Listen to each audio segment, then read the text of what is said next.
Okay, good day, guys. Hope everybody is having a good day so far. Welcome back to the Formula Sports channel. And just a gentle reminder of the golden rules to like the video and subscribe to the Formula Sports channel. And we do appreciate the massive support that we have gotten so far and all the kind words from our viewers in the comment section. Now, many of you might have seen the Simon Preston video earlier today regarding one Nathan Redmond.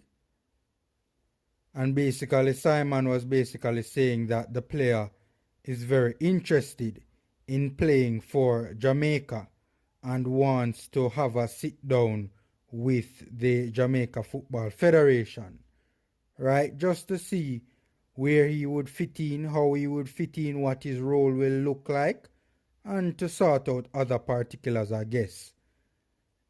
And you guys know by now, you guys, I'm sure, know Nathan Redmond. He has been playing in the Premier League for a while now. Started out his career at Birmingham City and made a big money move to the English Premier League. And now he's at English Premier League club Southampton. Interestingly enough, he if memory serves me right, he became a regular at Birmingham as a 17-year-old. So he would in the English League Championship.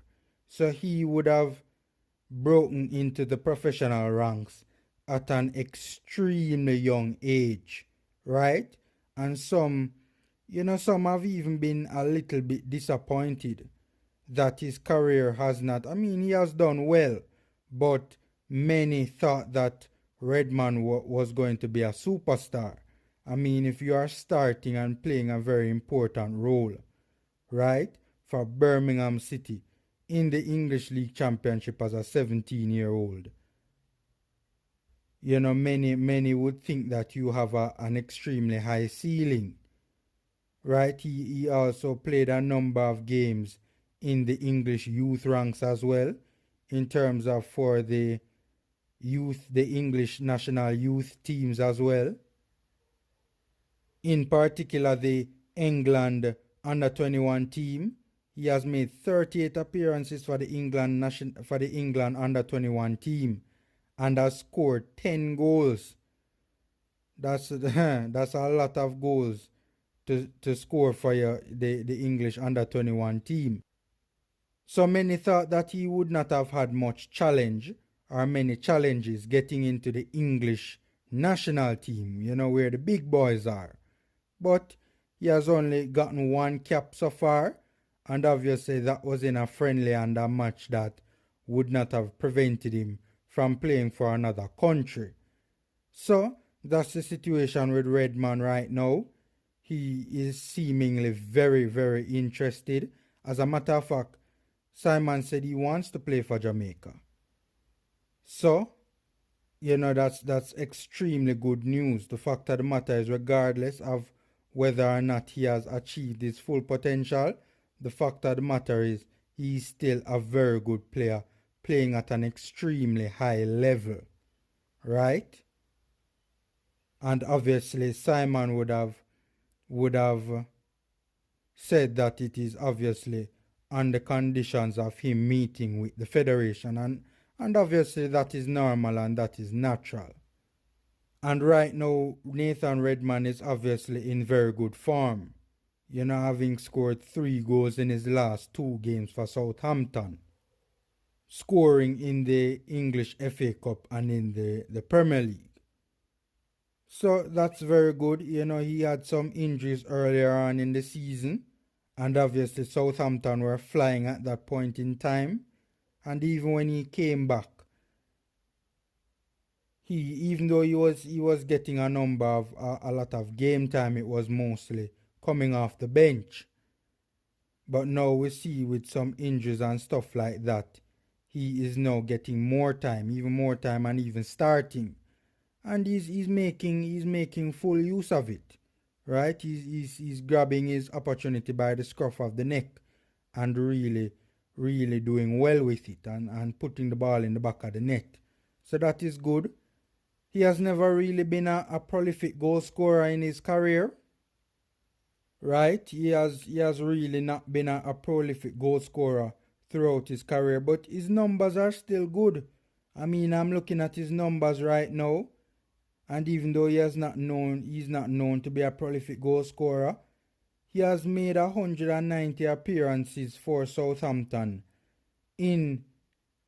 Overall, generally speaking, he has made 190 appearances, I'm sure, across competitions like the FA Cup and the League Cup as well. That would be included as well. And he has made 190 appearances, 27 goals, and 20 assists. That's 47, right? 47 goal involvements in 190 games. So that means he registers either a goal or an assist in basically 1 out of every 4 games that he plays. That's not bad at all. That's not bad. I mean, it's not world class, obviously, but it's still good. And it's still he's obviously a player that can be of great use to us, right? And by the way, you guys know that he's a winger. I'm sure you guys will be familiar with that he mostly plays on the wing. So that's not bad stats for a winger at all. 47 goal involvements in 190 games. That's not bad at all. At Norwich, 123 games, 14 goals, 21 assists. Right? That's not bad either. That's 35 goal involvements in 123 games. Again, that's a goal involvement every 4 games. So that's not bad at all. Birmingham City, 82 appearances, 9 goals, 11 assists. That's 20 goal involvements in 80 games. So he's a right throughout his career, he has been a 1 goal involvement every 4 games sort of a player. So not bad at all, and definitely a player that can be of good use to us. He's incredibly quick with the ball at his feet. He's a very good dribbler, good passer, good crosser, very quick with or without the ball. So, and he is a bit of a workhorse as well, down the flanks. So he can definitely, and he's, if we do indeed get this player, he is indeed a massive addition to our national setup. Massive addition, right? Whether you look at it from if he starts for us, or if he's merely in our program to provide squad depth. Boy, oh boy, that would be excellent squad depth. You're talking about a player that has, for the most part, most of his career in the Premier League, he has started for an English Premier League team. And for him to be involved in our team, let alone we're about to have a discussion about if he can and will start for our national team, that just goes to show you where our national team is right now in terms of personnel available to us. Right? So this is a very good player for our program, man. Decent finisher as well. One that likes to shoot from long range as well. So, he is just a very good addition to our team, and a very good addition to our team. Now, what his arrival has brought about is the question of where will this player play? Will he be a starter for us, or will he merely hold the bench? Right? I mean, man, right now I wouldn't want to be Theodore Tapper Whitmore. I mean, the headache that man must have putting together this squad right now. I mean, obviously, we all know it's a very good headache. Very good headache to have, man. Very good headache.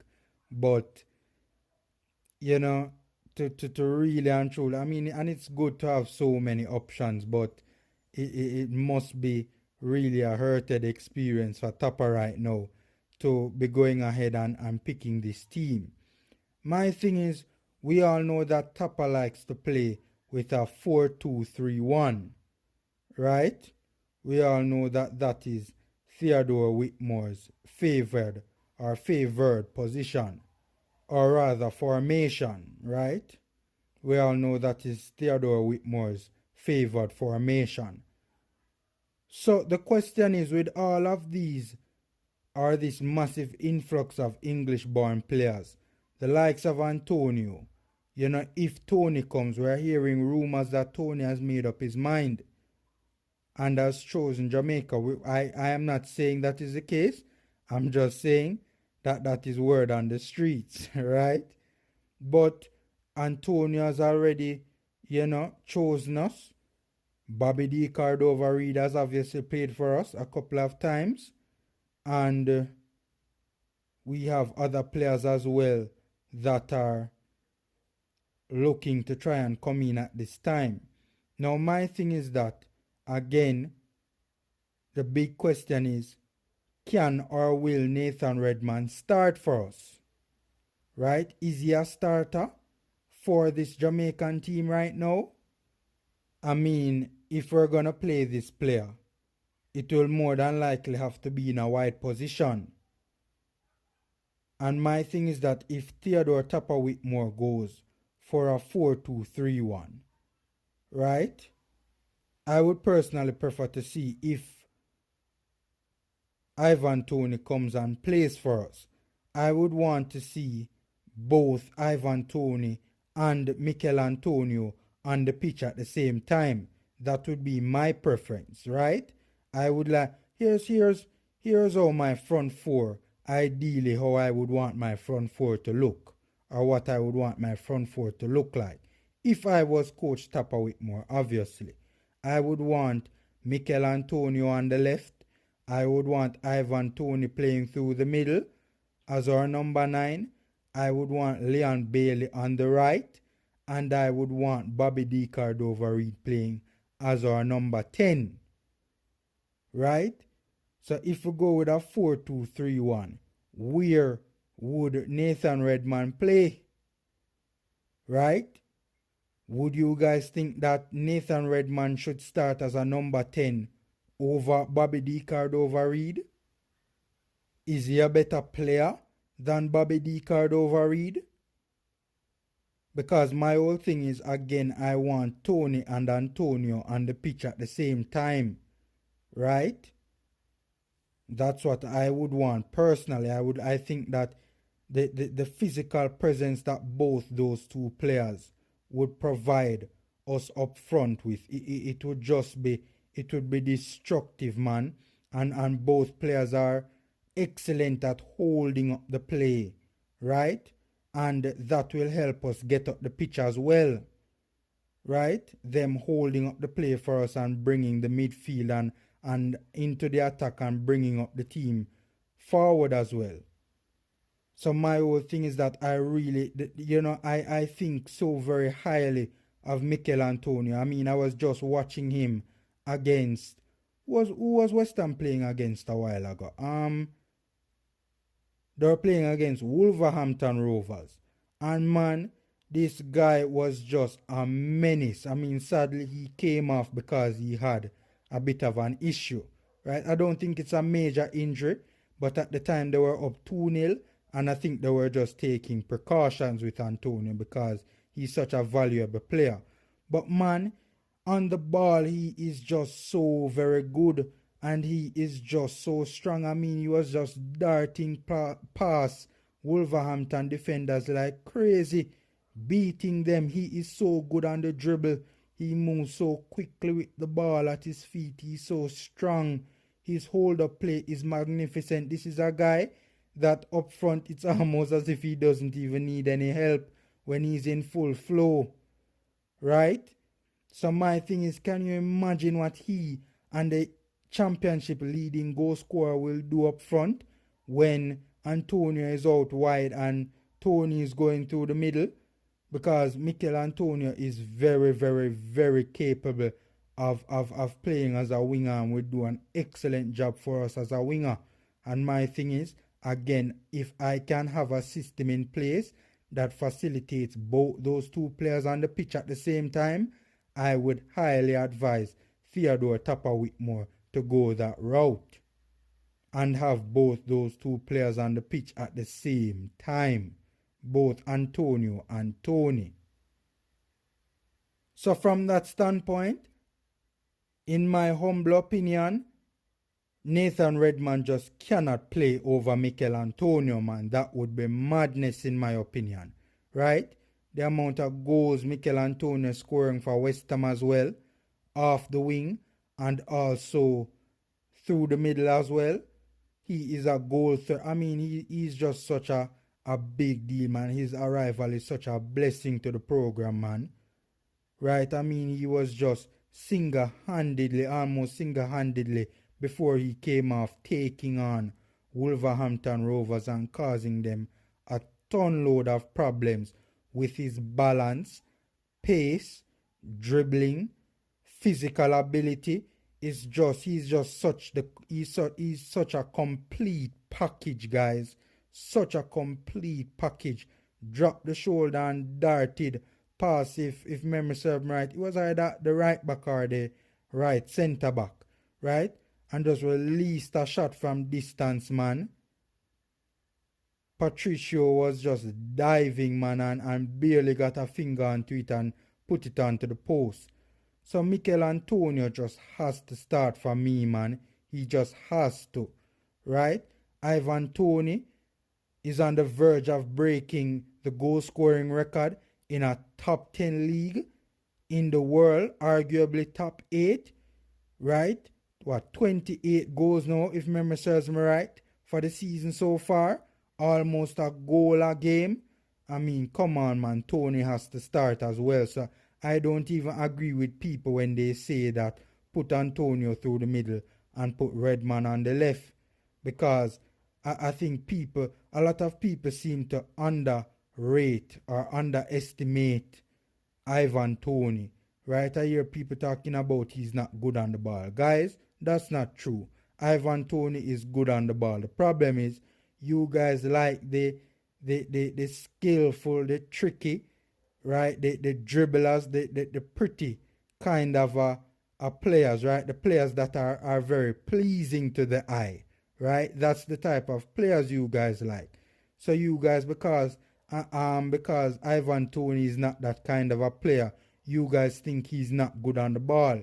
He is good on the ball, guys. He is. And a guy that gives you almost a goal a game in a top 10, arguably top 8 league in the world, right? Almost a goal a game. That guy needs to be starting for us, man. And he's such a versatile striking option, right? I mean, he's excellent in the air. Excellent. I mean, he has pace. Good on the ball. He can hold up the play, run in behind, make runs in behind. His movement is very good. His positioning is very good. Excellent poacher, ruthless in the box. Doesn't miss many. I mean, Ivan Toney is the complete package as a number 9, man. He's just the perfect number 9, man. The perfect number 9. Right? Supreme aerial ability. All of that stuff. So, again, my thing is, my front four, I want it to be Antonio on the left, Tony through the middle, Bailey on the right, and Bobby Reed at number 10. The question is, do you guys think that Redmond could be a better number 10 for us than Bobby Reed? Food for thought, right? Food for thought. I hear even people saying that Leon Bailey need to bench. Right? I hear people saying that Leon Bailey need to hold bench because Leon Bailey has not really and truly fulfilled his true potential in the national colors. I mean, man, this thing is this thing is getting very interesting. People saying that Bobby D. Cordova-Reid needs to start on the right over Leon Bailey. Right? I don't know if I agree with that, because we all know what Leon Bailey can come up with at any point in time. Right? I think the thing with Leon Bailey is that I think Leon kind of needs a run of games to kind of get himself in the mood or get himself into full flow.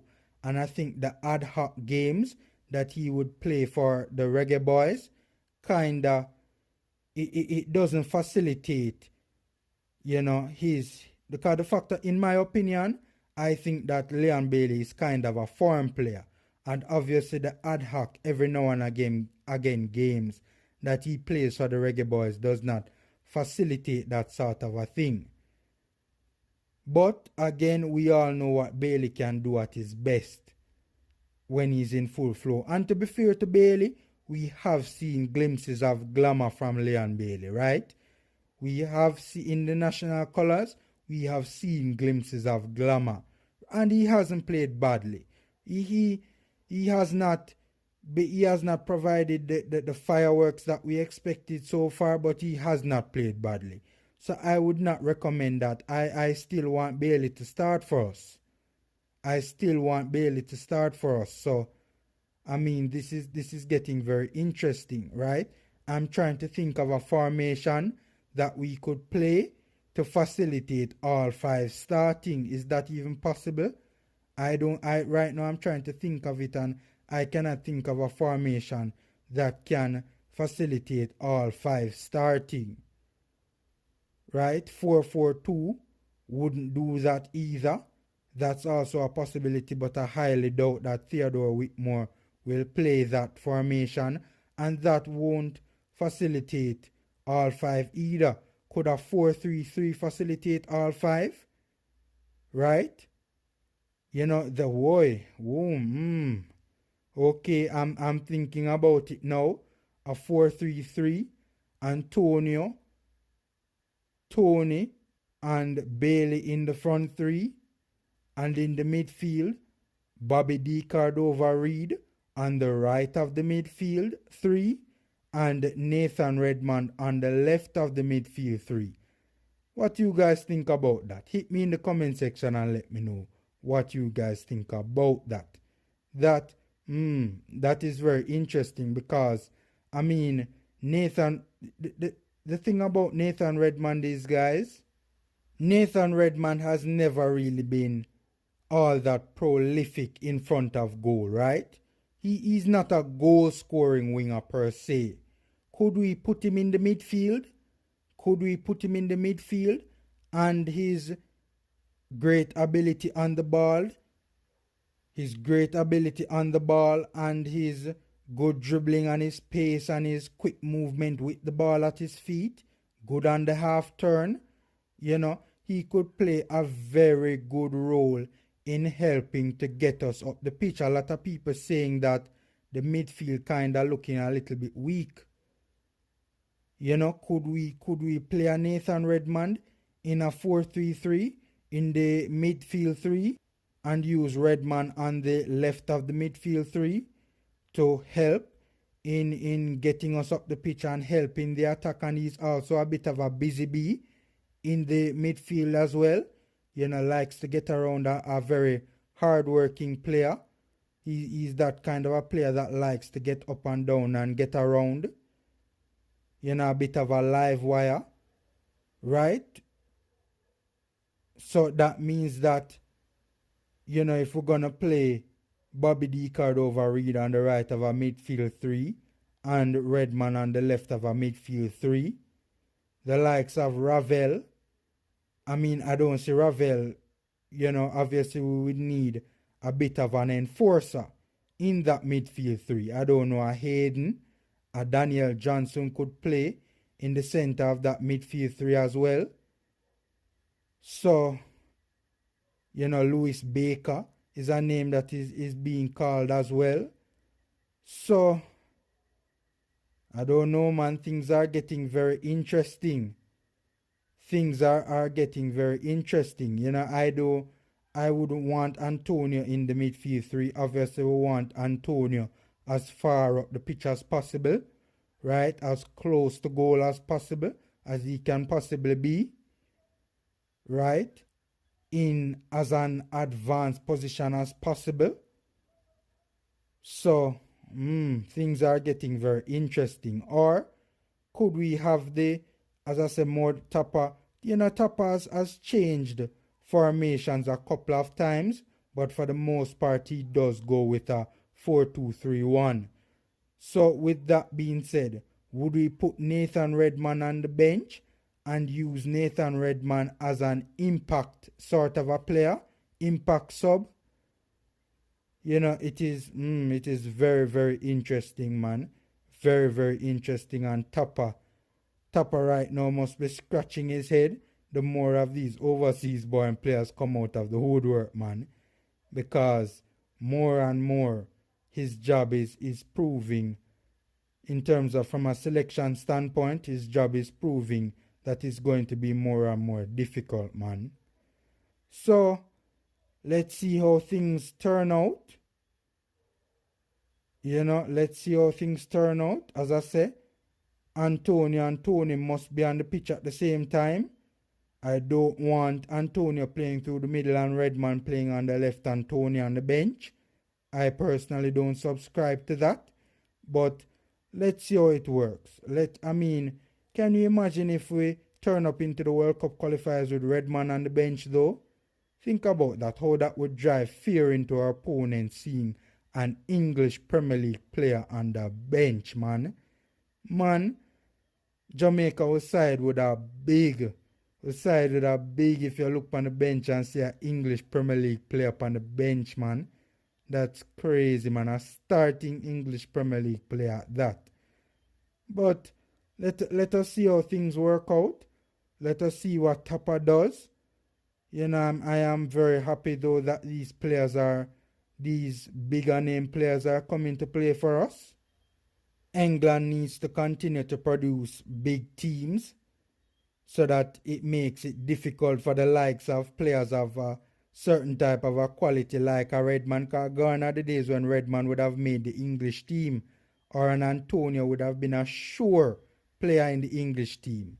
But the way of the English team big right now, man, these players are coming to us. So let us hope that it continues.